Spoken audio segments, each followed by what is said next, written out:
দুই সন্তানকে জাফর রাদিয়াল্লাহু তাআলা আনহু কোলে নিয়ে স্ত্রীর কাছে আসছে। জাফর রাদিয়াল্লাহু তাআলা আনহুর স্ত্রী রান্না করতেছে। জাফর রাদিয়াল্লাহু তাআলা আনহু ডাক দিয়ে বলে, স্ত্রী রান্না করো না, রান্না বন্ধ করো। জাফর রাদিয়াল্লাহু তাআলা আনহুর স্ত্রী বলে, প্রাণের স্বামী, অনেকদিন পর্যন্ত বানিয়েছিলেন, আপনাকে আমি ভালো কিছু খাওয়াতে পারি নাই, আপনার জন্য রান্না করতেছি। জাফর রাদিয়াল্লাহু তাআলা আনহু বলে, এ প্রিয়তমা স্ত্রী, রান্না করো না, রান্না করার দরকার নাই, তোমার রান্না খাওয়ার সময়ও আমার হাতে নাই। স্ত্রী কান্না করে বলে, কেন গো স্বামী, আপনি কি রাগ করছেন? অনেকদিন দাঁড়িয়ে ছিলেন, আপনার জন্য রান্না করতেছি। জাফর রাদিয়াল্লাহু তাআলা আনহু চোখের পানি ছেড়ে দিয়ে বলে, স্ত্রী রে, আল্লাহর নবী আমাকে যুদ্ধের ময়দানে ডাক দিয়েছেন, আর আমার নাম সেনাপতি হিসাবে 2 নম্বরে ঘোষণা করেছেন। আমার আগে একজন, আমার পরে একজন, আমি মাঝখানে। জাফর রাদিয়াল্লাহু তাআলা আনহু স্ত্রী বলে, স্বামী গো, আমি আপনার জন্য দোয়া করি, আল্লাহ তাআলা আমার প্রাণের স্বামীকে যেন গাজী বানায়া বাড়িতে ফিরায়া আনে। কি বানায়া? জাফর রাদিয়াল্লাহু তাআলা আনহু বলে, স্ত্রী রে, উল্টা দোয়া করো না, উল্টা দোয়া করো না। আল্লাহ নবী আমার জন্য দোয়া করছে যাতে আমি জিহাদের ময়দানে শহীদ হয়ে যাই, আমি আর কোনদিন ফিরে আসবো না। এত যুদ্ধে গিয়েছি, প্রত্যেকটা যুদ্ধে সেনাপতি ছিল একজন। আল্লাহ নবী রাহমাতুল লিল আলামিন সেনাপতির নাম ঘোষণা করেছেন 3 জনের। আমার আগে একজন, আমার পরে একজন, আমি মাঝখানে। তার মানে আমরা 3 জনের একজনও আর বাড়িতে ফিরে আসতে পারবো না। আল্লাহর জমিনে আল্লাহর দ্বীন কায়েমের জন্য আমরা 3 জনে শহীদ হয়ে যাব। এই কথা শোনার পরে একজন স্ত্রীর অবস্থা কি হয়? গলা কাটা মুরগির মতো। জাফর রাদিয়াল্লাহু তাআলা আনহুর স্ত্রী ছটফট করে কান্না করে, প্রাণের স্বামী গো, এটা কি বলেন, কি বলেন, আপনাকে ছেড়ে আমি কিভাবে থাকবো? আমার ছোট ছোট দুটি বাচ্চা নিয়ে আমি কিভাবে জীবন কাটাবো গো স্বামী? এই কথা আপনি বলবেন না। জাফর রাদিয়াল্লাহু তাআলা আনহু বলেন, স্ত্রী কান্না করো না, প্রিয়তমা কান্না করো না, তোমার জন্য আমি আল্লাহর জান্নাতের সিঁড়িতে অপেক্ষা করব। 13 বছর দাওয়াত দিয়ে আল্লাহর নবী 313 জন মুসলমান বানাইছে। কিন্তু যখন কাফেরদের সাথে মুসলমানের বদর যুদ্ধ হয়, আল্লাহর নবী যখন মক্কা বিজয় করে, এক খেলায় কোন কোন বর্ণনায় আসছে 10,000 কাফের মুসলমান হয়ে গেছে। ইযা জাআ নাসরুল্লাহি ওয়াল ফাত ওয়া রাআইতান নাস ইয়াদখুলুনা ফী দীনিল্লাহি আফওয়াজা, কাফেররা দলে দলে এসে কালেমা পড়ে মুসলমান হয়েছে। এক একটা গোত্র প্রধান এসে কালেমা পড়ে মুসলমান হয়েছে। আল্লাহু আকবার। দলে দলে গোত্র প্রধানরা এসে কালেমা পড়ে মুসলমান হয়েছে। গতকালকে আরব লীগের নেতারা, মুসলিম রাষ্ট্র প্রধানরা বৈঠকে বসছে। সারা পৃথিবীর 250 কোটি মুসলমান তাদের দিকে তাকায় ছিল, ঠিক না? তারা শক্ত কোনো একটা সিদ্ধান্ত নিবে। আমেরিকা ভাবছিল তারা শক্ত কোনো একটা ডিসিশন নিবে। কিন্তু বিশ্বাস করেন, আমরা তো কোরআন পড়ছি, হাদিস পড়ছি, আমরা তো জানি এই মুনাফিকদের দ্বারা কোনো শক্ত সিদ্ধান্ত তারা নিতে পারবে না। কারণ ওদের কথা ঠিক নাই, জবানের ঠিক নাই, কমিটমেন্টের ঠিক নাই। ওরা আল্লাহর নবীর আদর্শ গ্রহণ করে না, ওরা শয়তানের আদর্শ গ্রহণ করে, ঠিক কিনা বলে? আরে কিভাবে মুসলমান রাষ্ট্রপ্রধানরা রাত্রবেলা ঘুমায়? আরে তোমার মা বোনকে ধর্ষণ করে, তোমার শিশু বাচ্চাদেরকে পাখির মতো গুলি করে হত্যা করে। অথচ আমেরিকা ইসরায়েলের জন্য 10-12টা রণতরী যুদ্ধ জাহাজ লরিতে লরিতে তাদের জন্য অস্ত্র পাঠাইতেছে। আর তুমি মুসলমান হয়ে কাফনের কাপড় পাঠাও।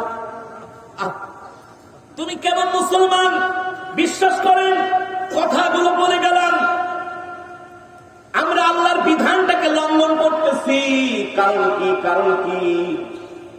আল্লাহর বিধানটাকে আমরা লঙ্ঘন করতেছি। আমরা দুনিয়ার সম্পদের পিছে, ক্ষমতার লোভে, আরাম আয়েশে, ভোগ বিলাসে আমরা মত্ত হয়ে গেছি। অবশ্য আল্লাহর নবীর সাহাবীরা কেমন ছিলেন? আল্লাহর নবী রাহমাতুল লিল আলামিন কেমন ছিলেন? আল্লাহ তাআলা কারোর সামনে মাথা নত করে না। ইসলামের ইতিহাস পড়লে বোঝা যায় সবচেয়ে বেশি মুসলমানের সম্মান আর মর্যাদা বেড়েছিল মুতার যুদ্ধের পরে। কোন যুদ্ধ? মুতার যুদ্ধের পরে সবচেয়ে বেশি পৃথিবীতে মুসলমানের প্রভাব প্রতিপত্তি বেড়ে গিয়েছিলেন। আল্লাহ নবী সরকার দু আলম হারিস ইবনে উমাইর রাদিয়াল্লাহু তাআলা আনহুকে একটা পত্র লিখে রোম সম্রাট হিরাক্লিয়াসের কাছে একটা পত্র পাঠালেন আল্লাহ নবী দ্বীনের দাওয়াত দিয়ে। এ হিরাক্লিয়াস, আমি মুহাম্মদ ইবনে আব্দুল্লাহ আল্লাহর নবী বলছি, মদিনা থেকে আমি আপনার কাছে একটা পত্র পাঠাইলাম বাহকের মাধ্যমে।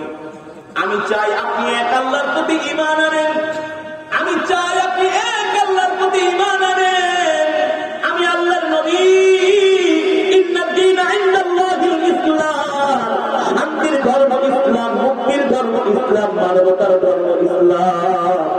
আমি চাই আপনি ইসলামের সুশীতল ছায়া তলে আশ্রয় নেন। আল্লাহ নবী এই পত্র লিখে হারিস বিন উমাইরকে রোমান বাদশা হিরাক্লিয়াসের কাছে দ্বীনের দাওয়াত দিয়ে পাঠালেন।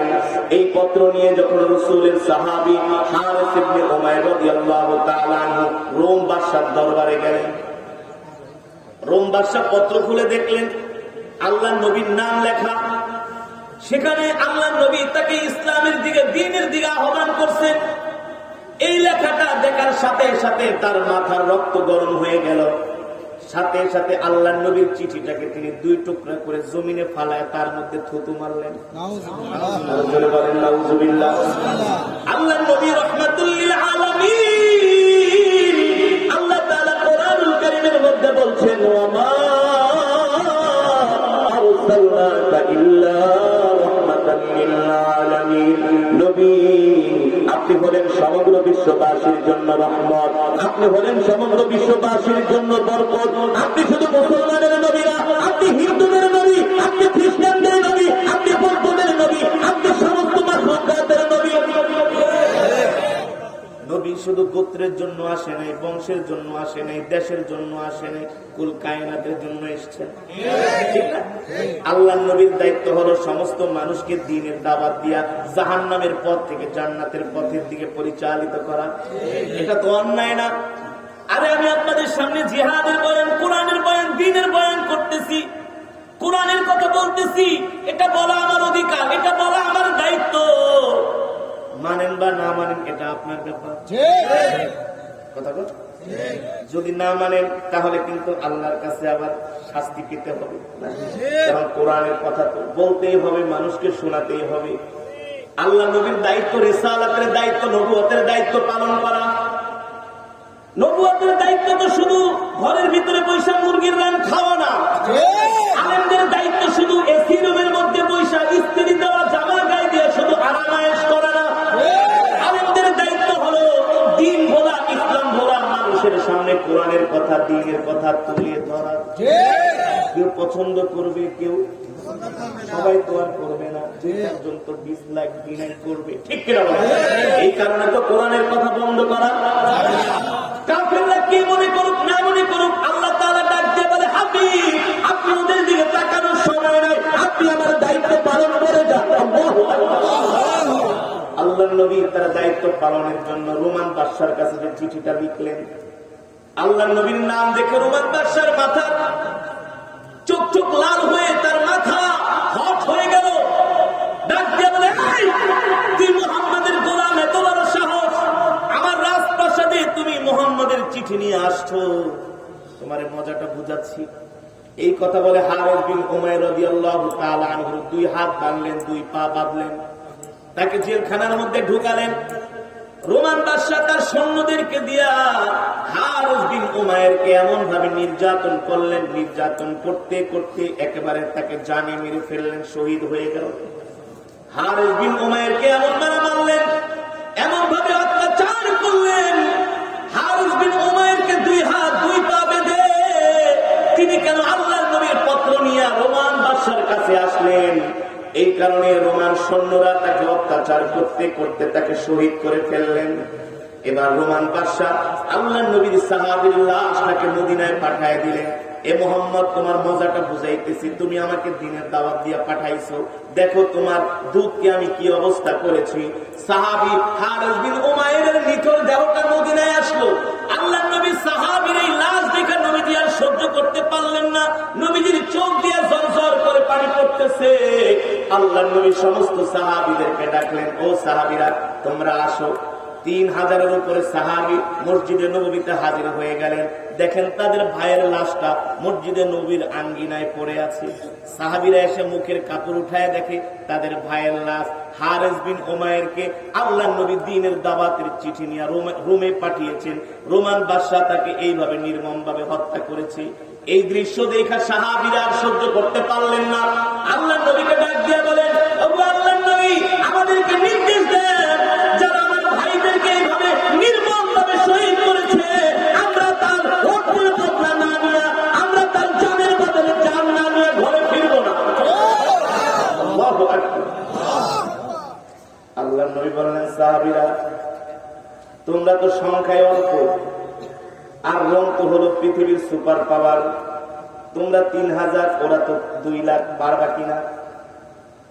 3000 সাহাবী বলে, ও আল্লাহর নবী, আপনি শুধু নির্দেশ দেন, নির্দেশ দেন, আমাদের একজন সৈন্য বেঁচে থাকা অবস্থায়ও আমরা যুদ্ধের ময়দান থেকে ফিরে আসবো না। মাত্র 3 জন, 3000 সাহাবী যুদ্ধ করবে 2 লক্ষ কাফেরের বিরুদ্ধে। কয় লক্ষ? 2 লক্ষ। কল্পনা করা যায়, চিন্তা করা যায়? 3,000 সাহাবী 2 লক্ষ কাফেরের বিরুদ্ধে লড়াই করবে। আল্লাহর নবী সমস্ত সাহাবীদেরকে ডাক দিলেন, বলল, তোমরা যারা যারা যুদ্ধে যাইবে অস্ত্র নিয়ে আসো, ডাল তরবারি নিয়ে আসো। ইতিহাসের মধ্যে এসেছে 3000 সাহাবী অস্ত্র নিয়ে, ডাল তরবারি যার হাতে যা ছিল নিয়ে মসজিদের নববীতে হাজির হয়ে গেলেন। 3000 সৈন্যকে আল্লাহর নবী প্রস্তুত করছেন যুদ্ধের ময়দানের জন্য। যুদ্ধের ময়দানে পাঠাবেন, কিন্তু সেনাপতি দরকার। আল্লাহর নবী 3000 সৈন্যের জন্য 3 জন সেনাপতি নিযুক্ত করলেন। প্রথম ডাক দিলেন, আইনা যায়েদ বিন হারেসা, এ যায়েদ ইবনে হারেসা কোথায়?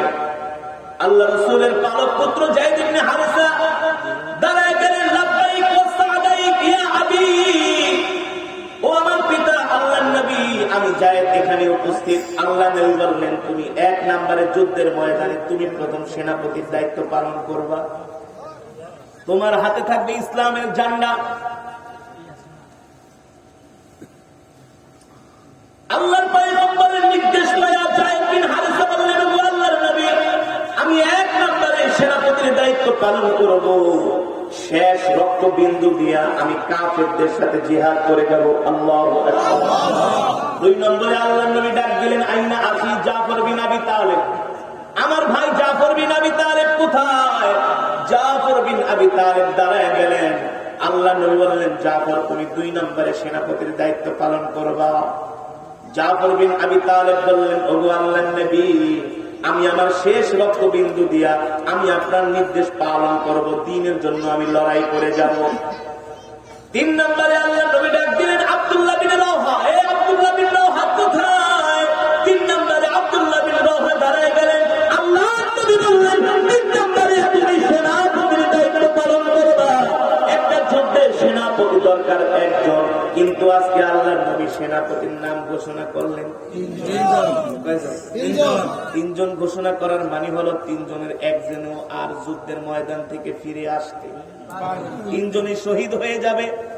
একজন আরেকজনের দিকে তাকায় বলে, ভাই রে, আল্লাহর নবীর বরকতি জবান দিয়ে আমাদের 3 জনের নাম ঘোষণা করেছে। ইতিপূর্বে আমরা যতগুলো যুদ্ধে গেছি সেনাপতি ছিল একজন, আজকে আমাদের নাম ঘোষণা করলো। তার মানে 3 জনের একজনেও আমরা আর বাড়িতে ফিরে আসবো। 3 জনেই আমরা আল্লাহর দ্বীনের জন্য যুদ্ধের ময়দানে শহীদ হয়ে যাব। আল্লাহু আকবার। জোরে বলেন আল্লাহু আকবার। কেমন ছিল সাহাবীদের ঈমান? নিশ্চিত সামনে মৃত্যু। বর্তমানে হামাস যে যুদ্ধ শুরু করছে তারা জানে নিশ্চিত তাদের মৃত্যু। প্রতিটা সেকেন্ড তাদের নাকের কাজ দিয়া চোখের কাজ দিয়া বুলেট যায়। এত সোজা না রে ভাই। আল্লাহর জমিনে দিন এমনি কায়েম হয় নাই। 313 জন থেকে আজকে 250 কোটি মুসলমান তো আর এমনি হয় নাই। এই 250 কোটি মুসলমান হওয়ার পিছনে আল্লাহর নবীর রক্ত, সাহাবীদের রক্ত আছে। এতই সোজা। আজকে বাংলাদেশে কোটি কোটি মুসলমান এমনি হয় নাই। ইন্দোনেশিয়াতে কোটি কোটি মুসলমান এমনি হয় নাই। আরবের পবিত্র ভূমিতে কোটি কোটি মুসলমান এমনি হয় নাই। এই মুসলমান আল্লাহর জমিনে বাড়ার পিছনে, আল্লাহর দ্বীন প্রচার করার জন্য আল্লাহর নবী রক্ত ঝরিয়েছেন, উহুদের ময়দানে দান দান মোবারক শহীদ করেছেন। ঠিক না? আল্লাহর নবী 3 জন সেনাপতির নাম ঘোষণা করলেন। নবীজি বললেন, ঠিক আছে, তোমরা তো 3 জন যুদ্ধের ময়দানে যাবা, আর তো ফিরে আসবা না। তাই যাও, যাই তুমি তোমার মার সাথে দেখা করে আসো। নিশ্চিত মৃত্যু। কেমন ছিল সাহাবীদের ঈমান, কেমন ছিল আল্লাহ তাআলার প্রতি অটল বিশ্বাস, অবিচল বিশ্বাস। নিশ্চিত মৃত্যু। রাহমাতুল লিল আলামিন বলে, যায়েদ রে, যাও যাও তোমার মায়ের সাথে দেখা করে এসো। যায়েদ ইবনে হারেসা ছিলেন আল্লাহর নবীর পালক পুত্র, মানে পালতে আনছেন। আল্লাহর নবীর পালক পুত্র যায়েদ ইবনে হারেসা বলে, ও গো আল্লাহর নবী, আমার আম্মা মায়ের সাথে এখানে আছি, আপনি তো আমার বাবা, আমার আবার যাওয়ার দরকার কি?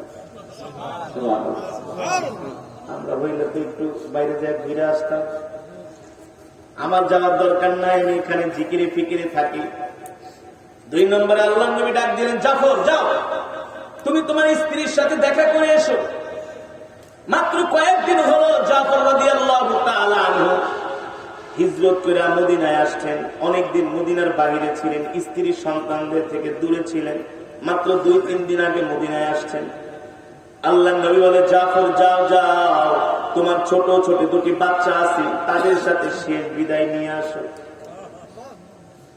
স্ত্রীর থেকে শেষ বিদায় নিয়ে এসো। এই কথা শোনার পরে জাফর রাদিয়াল্লাহু তাআলা আনহু দৌড়ায় বাড়ির দিকে রওনা শুরু করলেন। জাফর রাদিয়াল্লাহু তাআলা আনহু যখন বাড়িতে ঢুকবেন, তাকে দেখার সাথে সাথে তার 2টা ছোট বাচ্চা দৌড়ায় আইসা আবি আবি বলে, কেউ কোলে ওঠে, কেউ কাঁধে ওঠে।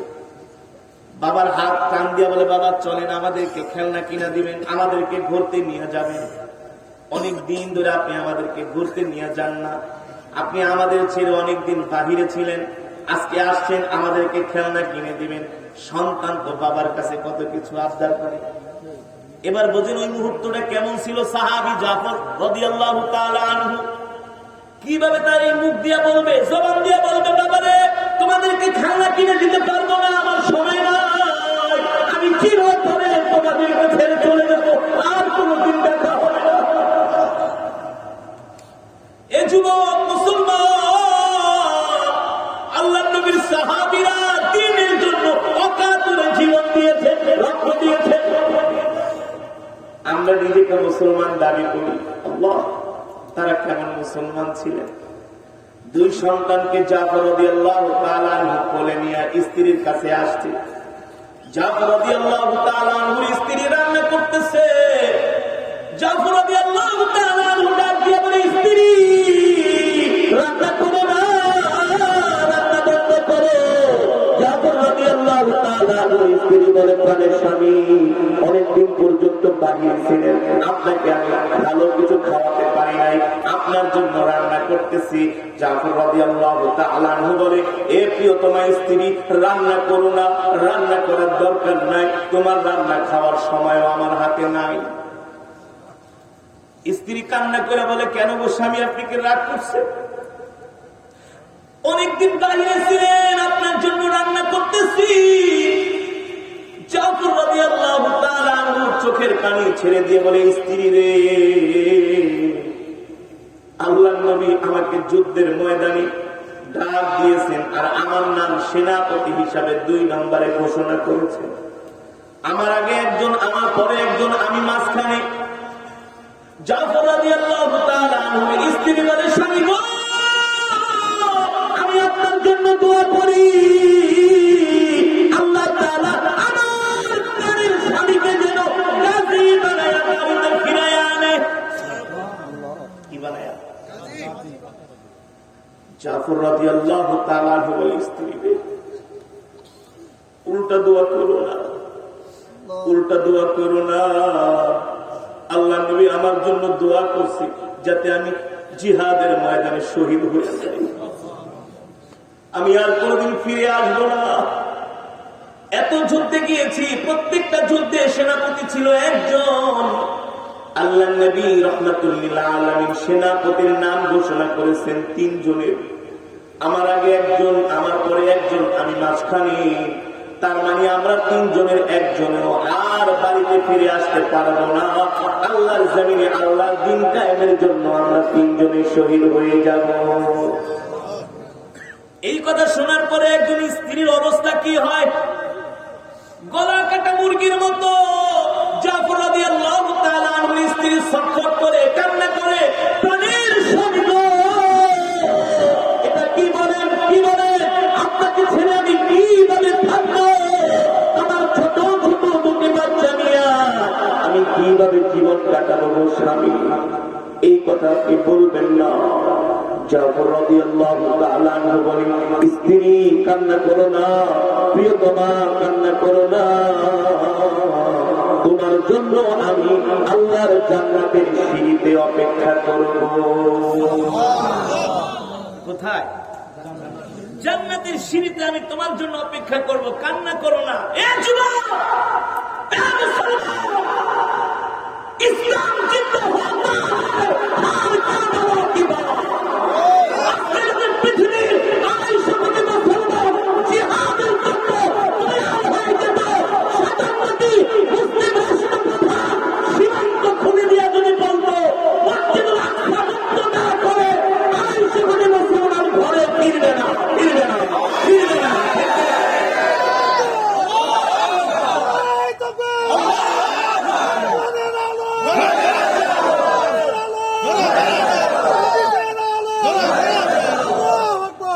মুসলমান শুধু একটু হুঙ্কার দিত আরব লীগের বৈঠক থেকে, গতকালকের বৈঠক থেকে।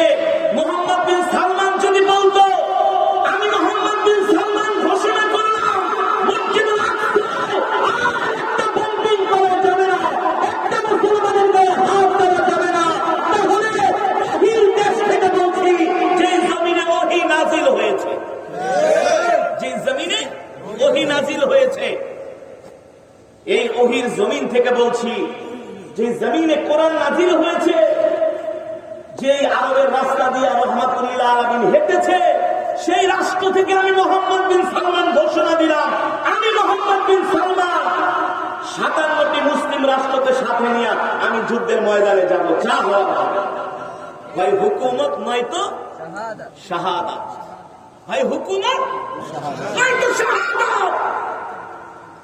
ওরা তো যাবে না, মুসলমানের রক্ত ধরলে ওদের কিছু যায় আসে না, ওরা তো মসজিদুল আকসা নিয়ে চিন্তা করে না, কারণ ওরা হলো দুনিয়াদার, ক্ষমতালোভী, গাদ্দার, মুনাফিক। তার অপরপক্ষে রাসূলের সাহাবী জাফর রাদিয়াল্লাহু তাআলা আনহুর জন্ম মক্কায়, মুহাম্মদ বিন সালমানের জন্ম কি সৌদি আরবে। আরব রাষ্ট্রই তো, জাজিরাতুল আরবেই তো, আরবের ভূমিতেই তো। সাহাবী ছোট্ট 2টা সন্তান কোলে নিয়ে আদর করে বলে, স্ত্রী রে কেঁদো না, তোমার জন্য জান্নাতের সিঁড়িতে অপেক্ষা করব। আল্লাহর নবী আমার নাম 2 নম্বরে ঘোষণা করেছেন, তবে শোনো, এই বাচ্চা 2টাকেও আমার মতো করে তুমি গড়ে তুলবে। এই জাতিকে কি কেউ দমায় রাখতে পারে? এই কারণে তো 313 জন 1000 কাফেরের বিরুদ্ধে বিজয় অর্জন করেছে, ঠিক কিনা বলে? আজকে তো হক কথাগুলো বলা হয় না, বলা যায় না। হক কথাগুলো না বলার কারণে তো আজকে আমাদের এই অধঃপতন, আজকে আমাদের এই অবস্থা। অনেক আলেম নামের জালেমরা এখন হক কথা বলে।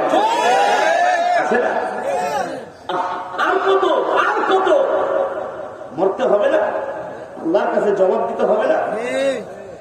এই কথাগুলো কেন বলছি ভাই? এই কথাগুলো বলা আমার দায়িত্ব, শোনাও আপনাদের দায়িত্ব। আল্লাহর কসম করে বলি, হাসরের ময়দানে আল্লাহর নবী যখন বলবে, এ উম্মত, তোরা আমার উম্মত, আমি তোদের নবী, দেখ আমাকে কাফেরেরা মারতে মারতে আমার শরীরে বড় বড় দাগ বসায়। আল্লাহ নবী বলবে, দেখ আমার দাগ শহীদ করে ফেলেছে, আমার বেলালের দিকে তাকায় দেখ, আমার ওমরের দিকে তাকায় দেখ, আমার নাতি হাসান হুসেনের দিকে তাকায় দেখ, আমার সাহাবীদের দিকে তাকায় দেখ, তাদের শরীরে অসংখ্য তীরের দাগ, তরবারির দাগ। তোদের শরীরে তো একটা ফুলের টোকাও নাই। ভাইরে, জান্নাত কি এত সোজা?